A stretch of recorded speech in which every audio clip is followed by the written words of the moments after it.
Assalamualaikum warahmatullahi wabarakatuh. Selamat pagi anak-anak kelas 4. Semoga dalam keadaan sehat dan siap untuk menerima pembelajaran hari ini. Ibu akan menjelaskan beberapa materi terkait rangkuman pembelajaran 3 dan 4. Kemudian kalian simak. Setelah itu kalian tulis poin-poin penting yang kalian pahami berdasarkan bahasa kalian ya. Kemudian nanti tidak perlu difoto karena insya Allah ketika tatap muka nanti akan dicek bukunya. Baiklah, yang pertama Ibu akan menjelaskan sumber daya alam atau disingkat dengan SDA. Sumber daya alam menurut jenisnya dibagi menjadi 2. Yang pertama, sumber daya alam yang dapat diperbaharui. Kemudian yang kedua, sumber daya alam yang tidak dapat diperbaharui. Nah, sumber daya alam yang dapat diperbaharui adalah sumber daya alam yang tidak akan habis walaupun digunakan secara terus-menerus. Contohnya, air, tanah, udara, hewan, serta tumbuhan.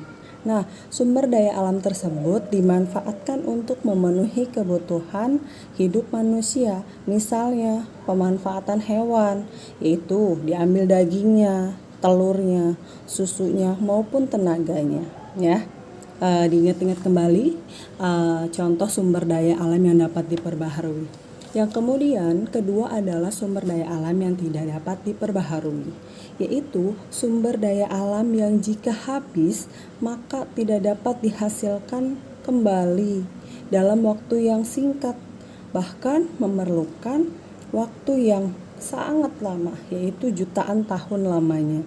Maka dari itu kita harus dapat menghemat penggunaan sumber daya alam ini. Nah, contoh sumber daya alam yang tidak dapat diperbaharui adalah minyak bumi.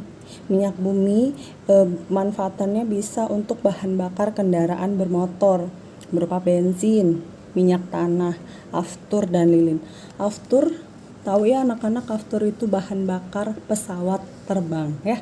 Kemudian ada batu bara. Batu bara itu sebagai bahan bakar lokomotif. Ada juga biji besi, marmer, belerang, dan nikel. Jadi hasil barang tambang itu merupakan contoh dari sumber daya alam yang tidak dapat diperbaharui.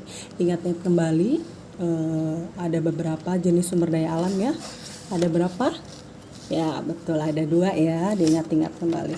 Kemudian selanjutnya ada cara mendeskripsikan isi puisi. Kemarin kita sudah belajar beberapa jenis-jenis puisi. Ibu sudah memberikan rangkumannya. Kemudian bagaimana cara mendeskripsikan isi puisi? Kita biasanya setelah melihat puisi, kadang-kadang kita secara tidak langsung menyimpulkan, oh isi puisinya ternyata ini atau seperti ini. Nah, caranya seperti apa agar kita tahu apa sih isi puisi tersebut? Yang pertama, baca puisi secara seksama. Dibaca, kemudian tulis hal-hal penting dalam puisi tersebut. Kemudian tentukan dalam puisi tersebut tokohnya siapa dan peristiwanya seperti apa ya. Kemudian tuliskan kata-kata yang sulit dalam puisi. Dan bisa bertanya pada orang tuamu terkait isi puisi tersebut ya. Nah, Ibu akan memberikan contoh puisi yang sudah Ibu buat. Oke. Ini Kekayaan Negeriku karya Frida. Negeri amat luas dan indah tak terkira. Ribuan pulau ada di dalamnya. Alam pun kaya karenanya, begitu pula budayanya.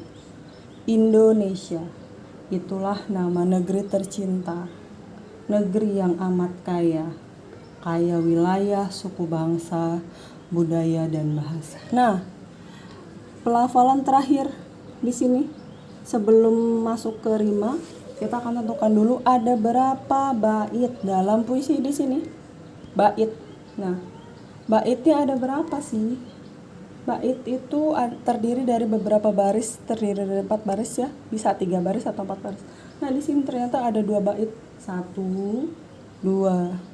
Ini ada 2 bait. Kemudian ada berapa baris? Kita hitung barisnya ada berapa? 1, 2, 3, 4, 5, 6, 7, 8. Ada 8 baris. Kemudian rimanya bersajak berima apa? Maksudnya sajaknya itu seperti apa? Apakah berima A A B B, A B A B, kemudian A B B A, ada juga A A A. Nah, dari pelafalan yang terakhir kata-katanya, maaf ya, kemarin Ibu ralat bukan huruf terakhir dalam puisi tapi pelafalan terakhir dalam puisi. Nah, ternyata pelafalan terakhirnya itu terkira, di dalamnya, karenanya, budayanya. Maka puisi ini adalah berima A A A A 4 kali ya. Oke. Kemudian materi selanjutnya yaitu menjelaskan keragaman sumber daya alam, pekerjaan dan manfaatnya. Tentu setiap manusia, setiap individu memiliki cita-cita yang berbeda, memiliki keragaman juga yang berbeda. Nah, keragaman sumber daya alam ini mempengaruhi dari jenis pekerjaannya. Contoh, mayoritas penduduk pantai, maka pekerjaan yang sesuai atau yang biasa dilakukan oleh masyarakat tersebut adalah sebagai nelayan ya. Kemudian masyarakat kota itu lebih banyak bekerja di perkantoran. Kemudian ada mayoritas penduduk dataran tinggi bekerja sebagai petani teh. Jadi sumber daya alam lingkungan tersebut mempengaruhi jenis pekerjaan masyarakat yang ada di lingkungan itu ya. Kemudian menjelaskan keragaman fisik, ras, suku dan bangsa. Suku bangsa maksudnya. Nah, tentu di lingkungan kalian juga terdapat beberapa suku bangsa yang berbeda. Mungkin ada yang berasal dari Jawa, kemudian ada yang Banten asli, ada yang Sumatera. Nah, itu memiliki beberapa ciri fisik yang berbeda. Tetapi kita harus tetap bersikap toleransi dan menjaga kerukunan dalam perbedaan tersebut ya. Oke.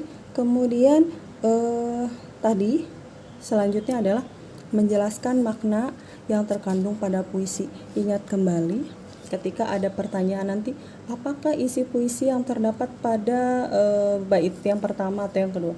Caranya kalian baca secara seksama isi puisinya ya. Maksud Ibu baca secara seksama puisi tersebut, kemudian tuliskan tokohnya siapa dan peristiwanya tentang apa ya. Nanti kalian akan mengetahui apa isi puisinya. Contoh, Ibu akan membacakan puisi sebagai berikut. Perkakas dan oli menjadi kawannya sehari-hari. Pakaian kotor pun ia tak peduli. Semua dilakukan sepenuh hati demi mendapat sedikit rezeki. Maka kita harus menganalisis isi puisi tersebut dengan cara di puisi tersebut ada tulisan perkakas dan oli menjadi kawannya sehari-hari. Apa yang berhubungan dengan perkakas dan oli tersebut? Maka kemudian pakaian kotor, apakah tukang bengkel ataukah apa? Nah, kita bisa menyimpulkan, oh iya yang berkaitan dengan oli, perkakas, kemudian pakaian kotor, maka bisa jadi dia adalah montir atau tukang bengkel. Misalkan kalian akan sebutkan, oh puisi tersebut berbicara tentang tukang bengkel yang mencari nafkah untuk keluarganya. Betul.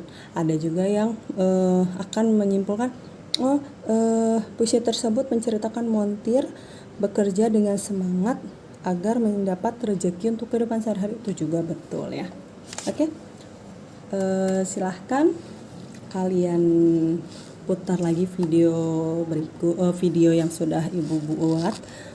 Kalian simak, kemudian kalian tulis poin-poin pentingnya.